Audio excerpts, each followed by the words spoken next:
Live from KSL, this is Decision 2015, a Salt Lake City mayoral debate. Welcome to a special edition of KSL News at Noon. And for the next hour, we're hosting a mayoral debate between current Salt Lake City Mayor Ralph Becker and challenger Jackie Biskupski. Now, the rules are that the candidates will have 90 seconds for an opening statement. And for each of the questions that we ask, they'll have 1 minute response time. Now, we've also blocked out a little additional time for some further discussion between the candidates on those topics, or if I feel that an answer wasn't as forthcoming as perhaps it should be. The questions, by the way, have been submitted by viewers and residents of Salt Lake City. So let's begin with an opening statement from current Salt Lake City Mayor Ralph Becker. Doug, thank you, and thank you all for joining us. In a campaign, it's not only fair, I think, but it's expected. The candidates will distinguish themselves based on their vision, based on their leadership qualities, based on their actions. And, of course, that's how voters largely make their decision about who they want to support in the outcome of an election. In this campaign, and certainly in this debate as well, I think you'll see some clear differences between me and my opponent, whether it's around particular issues around something like billboards, or whether it's around broader issues like how we address air quality, how we address homelessness, or how we address economic development, or protecting our mountains. The past 8 years, this city has gone through an amazing transformation during my time as mayor. We've gone from a deep economic recession to really an exploding economy and incredible influx of people who want to move into our city. In the next 4 years, it is so important that we build on this momentum that we've now had for the last 8 years. Whether it's around establishing a good foundation for educational opportunity for all, whether it's around taking actions to improve our air quality and work with others to accomplish that, whether it's to protect our mountains, or whether it's to really achieve my goal that I set out when I started as mayor, to be a great American city. Thank you, Mayor. And now to former state legislator and challenger Jackie Biskupski. Thank you very much. So I'm running for Salt Lake City Mayor because as I've been walking through our neighborhoods and talking with people, there's been a lot of disruption in our city with the lack of attention paid to the homeless population, the drug trafficking in our neighborhoods down there and on Main Street. We're finding that people feel like they're not being heard, especially when it comes to Sugar House and our Sugar House light rail system that continues to keep coming up. People want their voices to be heard, and there has been a real lack of attention paid by the current administration on key issues. We have to get very strategic if we are going to really make a dent in our air pollution, if we are really going to get after what is really behind the drug trafficking, and we have to pay close attention to our homeless population, an issue that existed when the mayor came in and simply was never addressed until now. And hopefully we will see, as we move forward, opportunity to continue to partner on that issue. But again, you know, it has reached a climax that is unacceptable to people, and I think they're looking for change. Our next question comes to us from a person who acknowledges that Salt Lake City has done quite a bit to make us more bike-friendly in our area. But for both of the candidates, what can be done to better increase especially the safety of the cyclists now that are availing themselves of some of these new opportunities and systems and pathways? And Jackie Biskupski, we'll start with you. So what I'm hearing from the bike community is that there is a real lack of information being shared with not only the bicyclists as far as how these lanes are being designed, how we should be using them, but with the neighborhoods where we are constructing them, and then with the drivers. You know, this particular lane design means that a bicyclist can ride in the lane right in front of you as a car, but we don't share that information. And every time we construct bike lanes, we need to be mindful of the traffic involved. We have bike lanes on some very heavily used roads where there are a lot of opportunities to be hit. The other thing that I think would be helpful in bicycle safety is creating some rules of the road for bicyclists to operate from. There's only a very small section of downtown where you are not allowed to ride on the sidewalks, yet everywhere else in our city you are, and it becomes very confusing for drivers. Ralph Becker, your response. Yeah, having safety on our roads, on our streets, is an incredibly high priority and needs to be at the top of our agenda when we're dealing with cycling, with motorists, with pedestrians, with everybody. And I think it is our top priority. When it comes to biking safety in general, we are taking a whole series of measures, and we're working with our Bicycle Advisory Committee, we're working with the region, we're working with others who have a great interest in transportation and cycling to get the word out today. We are also enforcing the rules of the road apply to cyclists as they do to motorists. And we are enforcing today against cyclists as we do against motorists. Cyclists have a tradition of going, you know what, I don't see anybody coming, I'm going to go. That is not acceptable. It's not safe, and everyone has to follow the rules of the road. And I don't think in most instances we need any special rules. You know, when you're on the road, you follow the rules of the road. I think that should be a simple, straightforward message. We're seeing, by the way, with the improvements that we're making, and 300 South and now 200 West are great examples, that when we put in these protected bike lanes, it is actually reducing accidents, increasing safety.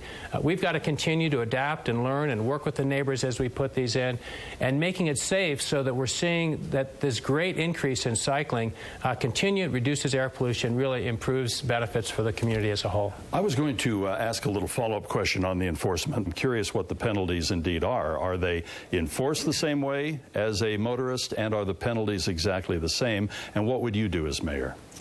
You know, I am surprised to hear the mayor say that we are enforcing, because I have never seen a police officer talking to a bicyclist in all the years that we've been mapping our cities with bike lanes. What I can say is that as mayor, I believe we need to be extremely mindful of how we design, because if you look at 3rd South, and I know the mayor would like everyone to believe that all's going well down there, but we have furniture stores down there, and we have other shops, big carpet rugs selling type stores, you know, and they can't get their customers to come down anymore. It's very convoluted trying to move your bigger products across those bike lanes and across the road to the parking stall in the middle of the street. I think we're driving small business out of downtown by not working with them on how we design and where we design certain types of lanes. I think it's very important that we get more input from the communities and the neighborhoods as we design. Mayor Becker, let's get a response from you. Yeah, thank you. So, I mean, as I said before, the rules of the road apply to everyone. And if folks think we aren't enforcing against cyclists, I've instructed our police to enforce against cyclists. If you saw the complaints coming into my office about enforcement and angry cyclists because we are enforcing, they would certainly get a very different impression. But let's talk for a second about 300 South, because it was something new and I know was incredibly disruptive and difficult for some folks in the community. But Jackie mentioned a furniture store. Well, one furniture store was one of the loudest opponents, now and again, on 300 South, has now said they are supporting me and my candidacy because even though it's challenging, they can see it's working and improving business all up and down 300 South and providing safety and the improvements we want. 200 West, where we put in this year, we're not seeing the issues, I think in large part because people are getting used to the notion. We spent 4 years from the time we started on whether or not and how to put in and where to put in this 300 South bike lane to getting it in, working with the community, doing designs, doing pilots. And I think the outcomes, while they are very difficult for folks, we're really seeing benefits in increased cycling use, increased safety, same traffic use, and increased economic development along that 300 South corridor. We don't infringe on your final statement time. I have one just quick question, and it actually was motivated by the presidential debates last night in Las Vegas. I was intrigued when this question was asked, and it was FDR that was quoted, Franklin Delano Roosevelt. To the people of this country, I have but one answer on this subject. Judge me by the enemies I have made. Judge me by the selfish purposes of these utility leaders who have talked to the radicalism while they were selling watered-down stock to the people and using our schools to deceive the coming generation. What would be your response to that? How can we judge you by the enemies you've made? And Jackie Biskupski, maybe I can throw that to you. Well, I don't know that I have any enemies. You know, I served on Capitol Hill for 13 years, and my support base coming out of there is both Democratic and Republican. And, you know, I've been endorsed by people I worked with up there who live in St. George and all the way up to Logan. You know, I am one of those people who's very collaborative. And even though maybe you and I have a differing opinion on a topic, we can sit down at the table and have a very good dialogue around the issue and negotiate and land in a place that will better serve everyone. I don't think I have a lot of enemies. If I do, I'm not aware of them. And, you know, my support base is really ground level. There's a lot of people who are supporting me in this race who just are average people like me and really want to see someone come into office who cares and they can communicate with. Our governor has often said, Freds come and go, but enemies accumulate. So, Mayor Becker, have you accumulated any enemies, and may we judge you by them? Well, certainly we all get judged. I think that's part of the human experience. And I'm sorry I missed the debate. Jackie and I were in a candidate forum last night, and I would have loved to have heard and been informed by what those candidates said in response to that question. Certainly when you make hard decisions, there are times, regardless of how respectful, how accommodating, how well you try to address the issue for what it is, that people will take offense sometimes because of their character and because it's something they feel so passionately about. And I've certainly done that with billboards. I believe that billboards not only don't add to our city, but as a special interest in the way Reagan billboards in particularly has a pay-to-play type of approach, that kind of special interest we should take out of politics and make decisions based on the broad public interest. I believe so strongly that we get the most done when we work together and work with each other and respectfully with each other. And that is the way I've always conducted myself throughout the career, and it's not going to change now. It is time for our closing statements, and we're slightly pressed on time, so watch your cues closely here. And Jackie Biskupski, let's start with you. Yes. You know, I have 13 years of public policy making up on Capitol Hill. I've done 8 years of public policy making at the county level. I bring to the table the perspective of a mother and the perspective of someone who has had to work very hard to get where I am today. You know, our community is filled with people who feel like they're not being heard. You know, we've seen where there's a lot of frustration around the homeless and how that has spiraled out of control. And we absolutely need a mayor who is willing to be here to do the work. And I am one of those people who is not afraid to work hard and address these hard issues. And not just in the 8th year when I'm running for a 3rd term, but from the 1st year. And it will take a lot of work to deal with the homeless population, to make sure we meet our housing needs, and to address all the crime that is happening in our downtown today. And Mayor Becker, your closing statement. Yeah, thank you, and thank you all for listening. And I appreciate this campaign has been a challenge for both of us. And it's also one where I think we're both distinguishing ourselves in how we conduct ourselves, how we would govern, what our vision is, what our qualifications are going forward. Throughout my career, I have not only treated people with civility and respect, but worked to bring people together to find consensus solutions, because we get the best results when everybody weighs in and we find solutions that really benefit our community as a whole.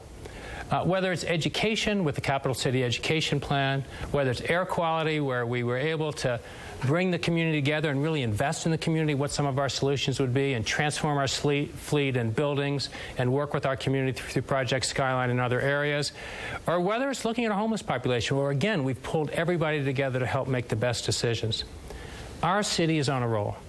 We need to build on this momentum. We need to keep bringing people into the city and businesses into this city and protect our mountains and I ask that you allow me to finish the job for another 4 years. To our candidates, thank you so much for being here for our debate today. Thank you for watching this debate between the Salt Lake mayoral candidates, and don't forget to vote. Thank you.